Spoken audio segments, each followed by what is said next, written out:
वैदूर्य मणि की परीक्षा विधि।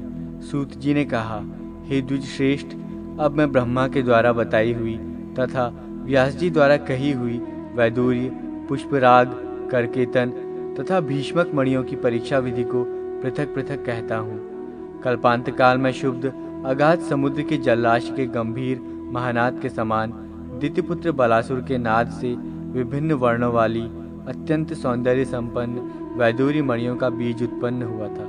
उत्तुंग शिखरों वाले विदुर नामक पर्वत के सन्निकट स्थित कामभौतिक सीमा से मिले हुए क्षेत्र में उस वैदूर्य बीज का अवधान होने से एक रत्न गर्भ की उत्पत्ति हुई।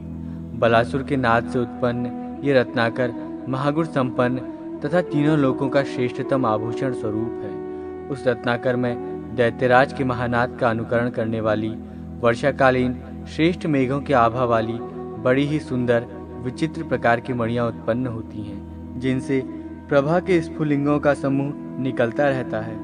पृथ्वी पर पद्मराग मणियों के जो वर्ण हैं, उन सभी वर्णों की शोभा का अनुगमन वैदूर्य मणि करती है। उन मणियों में जो मणि मयूरकंठ के सदृश अथवा वंशपत्र के समान वर्ण वाली होती है, उसको श्रेष्ठ माना गया है। जिन मणियों का वर्ण चषक नामक पक्षी के सदृश होता है, उन वैदूर्य मणियों को मणिशास्त्र वेत्ताओं ने प्रशस्त नहीं कहा है। गुणयुक्त वैदूर्य मणि अपने स्वामी को परम सौभाग्य से संपन्न बनाती है और दोषयुक्त मणि अपने स्वामी को दोषों से संयुक्त कर देती है। अतएव प्रयत्न पूर्वक परीक्षा करनी चाहिए।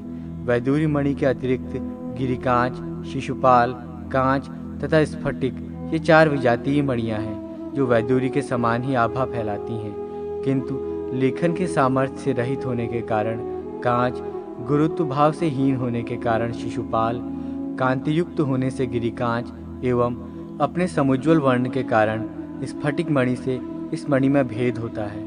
महागुण संपन्न इंद्रनील मणि का सुवर्ण 80 रत्ती मात्रा परिमाण के अनुसार जो मूल्य निर्धारित किया गया है, वही मूल्य 2 पल भारयुक्त वैदूर्य मणि का कहा गया है। एक विजातीय मणि में वे सभी वर्ण समान होते हैं जो वर्ण मणियों में पाए जाते हैं, फिर भी उनमें महान भेद माना गया है।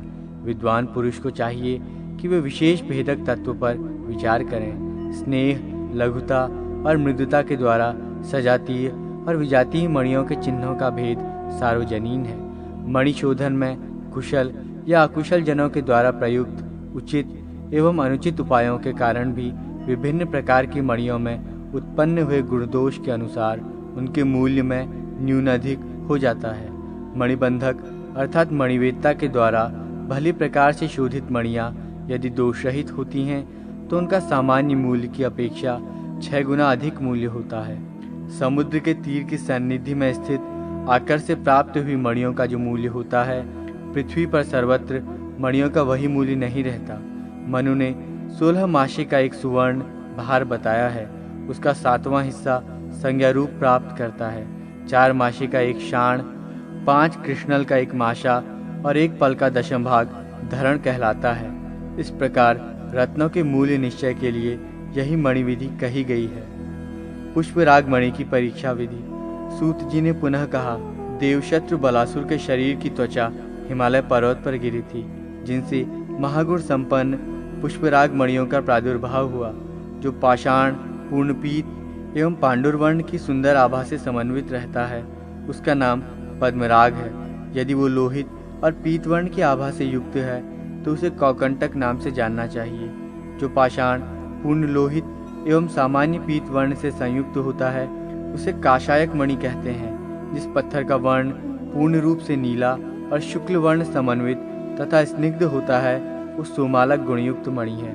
जो पत्थर अत्यंत लोहित वर्ण का होता है उसी को पद्मराग कहा जाता है। जो पूर्ण नील वर्ण की सुंदर आभा से संपन्न रहता है उसे इंद्रनील मणि कहते हैं। मणिशास्त्र वेत्ताओं ने वैदूर्य मणि के समान ही पुष्पराग मणि का मूल्य स्वीकार किया है। इसको धारण करने से वही फल प्राप्त होते हैं जो वैदूर्य मणि के धारण से होते हैं। नारियों के द्वारा धारण किए जाने पर ये मणि उन्हें पुत्र प्रदान करती है। करकेतन मणि की परीक्षा विधि।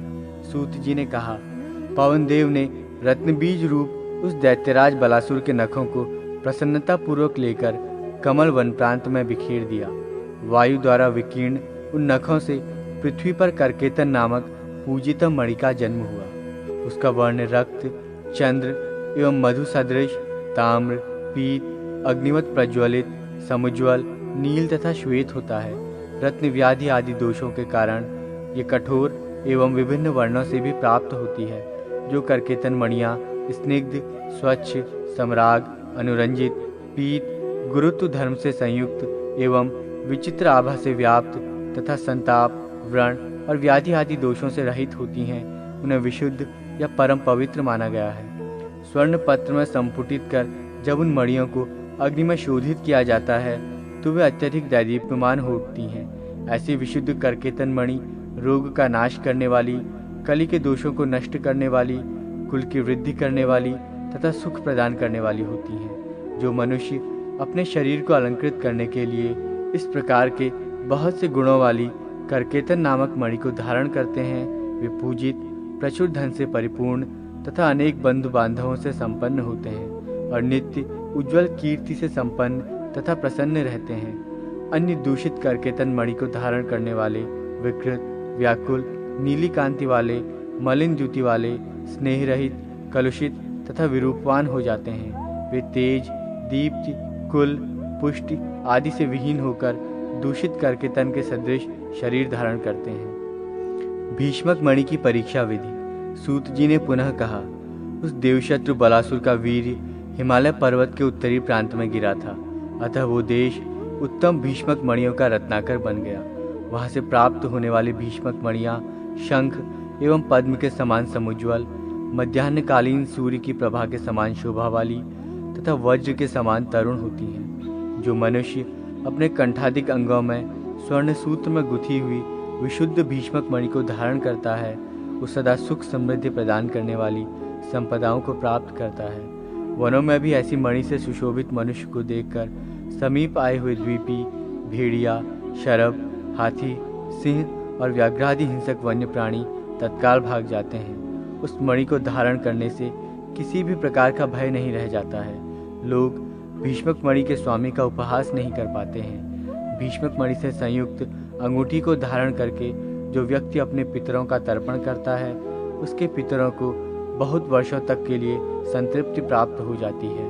इस रत्न के प्रभाव से सर्प, आँख, चूहा, बिच्छू आदि अंडज जीवों के विष स्वयं शांत हो जाते हैं। जल, अग्नि, शत्रु और चोरों के भयंकर भय भी नष्ट हो जाते हैं। शैवाल एवं मेघ की आभा से युक्त कठोर, पीत प्रभाव वाली, मलिन द्युति और विकृत वर्ण वाली भीष्मक मणि का विद्वान व्यक्ति को दूर से ही परित्याग कर देना चाहिए। पंडितों को देश काल के परिज्ञान के अनुसार इन मणियों के मूल्यों का निर्धारण करना चाहिए, क्योंकि दूर देश में उत्पन्न हुई मणियों का मूल्य अधिक तथा निकट देश में उत्पन्न हुई मणियों का मूल्य उसकी अपेक्षा कुछ कम होता है। पुलक मणि के लक्षण तथा उसकी परीक्षा विधि। सूत जी ने कहा, वायुदेव ने दानवराज बलासुर के नख से लेकर भुजा पर्यंत गतिमान रत्नमयी प्रकाश की विधिवत पूजा करके उसको श्रेष्ठ पर्वतों, नदियों तथा उत्तर देश के अन्य प्रसिद्ध स्थानों में स्थापित किया था। अतएव दाशान, वागदर, मेकल, कलिंग आदि देशों में उस प्रकाश रूपी बीज से उत्पन्न पुलकमणियाँ गुंजाफल, अंजन, शौद्र, मधु और कमलनाल के समान तथा गंधर्व एवं अग्निदेश में उत्पन्न हुई मणियाँ केले के समान कांति वाली होती हैं। इन सभी पुलक मणियों को प्रशस्त माना गया है। कुछ पुलक मणियों की भंगिमा शंख, पद्म, भ्रमर तथा सूर्य के समान विचित्र होती है। ऐसी परम पवित्र मणियों को सूत्रों में गूंथकर धारण करने से सब प्रकार का कल्याण होता है, क्योंकि वे पुलक मणियाँ मांगलिक एवं धन धन्यादि ऐश्वर्य की अभिवृद्धि करने वाली होती हैं। कौआ, घोड़ा, गधा, सियार, भेड़िया तथा भयंकर रूप धारण करने वाले और मांस रुधिरादि से संलिप्त मुख वाले गृध्रों के समान वर्ण वाली जो पुलकमणियाँ होती हैं, वे मृत्युदायक होती हैं। विद्वान व्यक्ति को उनका परित्याग कर देना चाहिए। श्रेष्ठ एक पल प्रमाण वाली पुलकमणि का मूल्य 500 मुद्रा कहा गया है। रुधिराक्ष रत्न परीक्षा।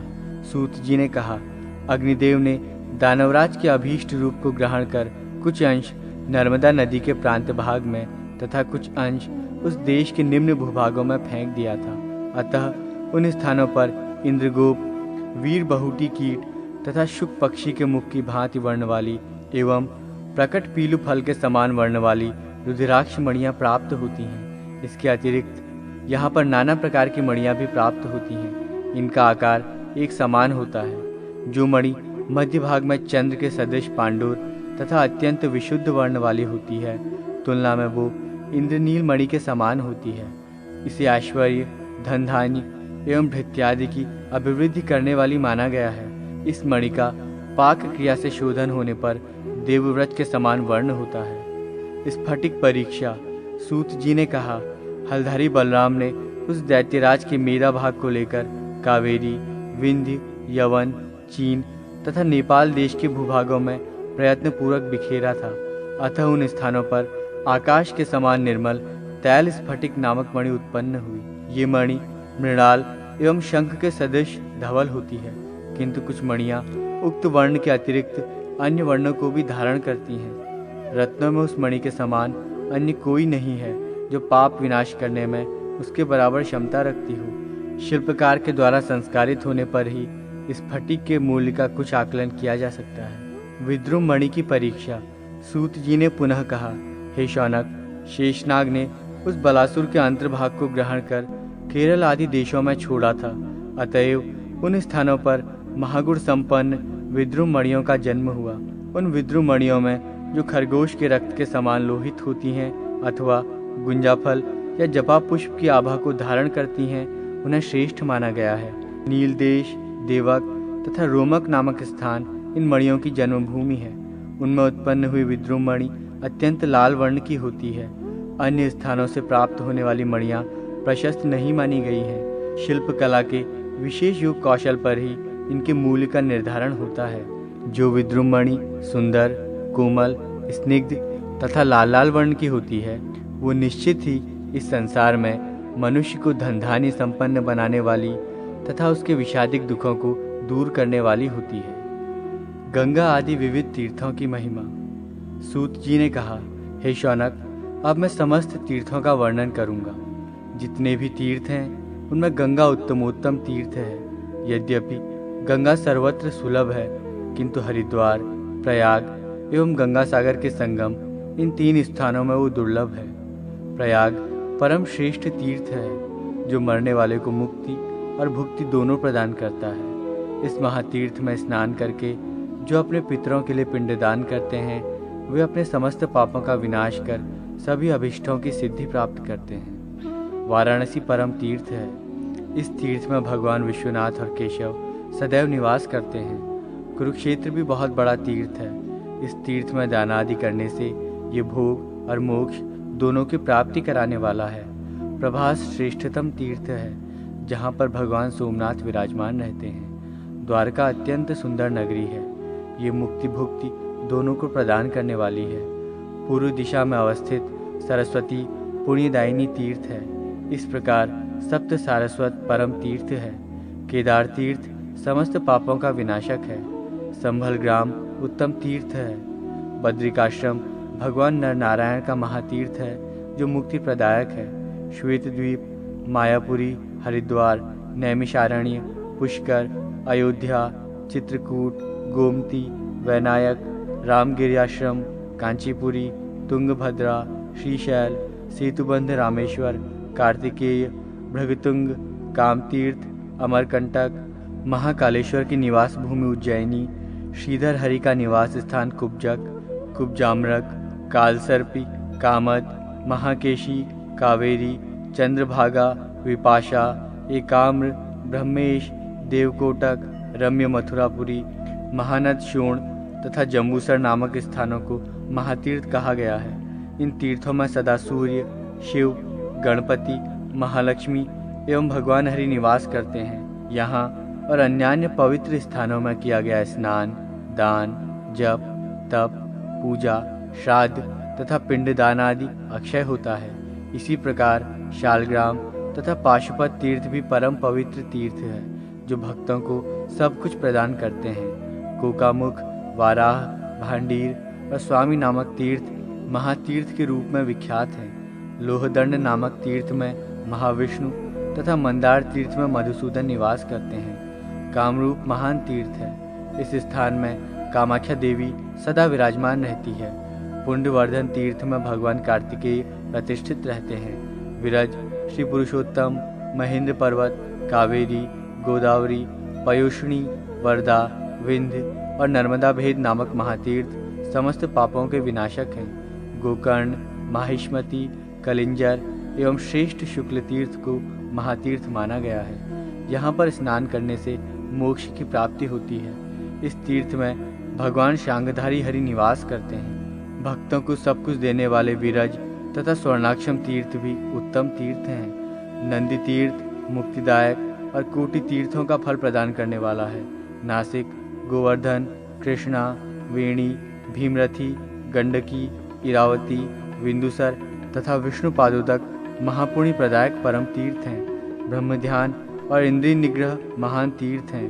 दम तथा भावशुद्धि श्रेष्ठ तीर्थ है। ज्ञान रूपी सरोवर और ध्यान रूपी जल में राग द्वेषादि रूप मल का नाश करने के लिए ऐसे मानस तीर्थ में जो मनुष्य स्नान करता है वो परम गति को प्राप्त करता है। ये तीर्थ है, ये तीर्थ नहीं है। जो लोग इस प्रकार के भेद ज्ञान को रखते हैं उन्हीं लोगों के लिए तीर्थ गमन और उसके उत्तम फल का विधान किया गया है। किंतु जो सर्वत्र ब्रह्ममय है ऐसा स्वीकार करते हैं उनके लिए कोई भी स्थान अतीर्थ नहीं है।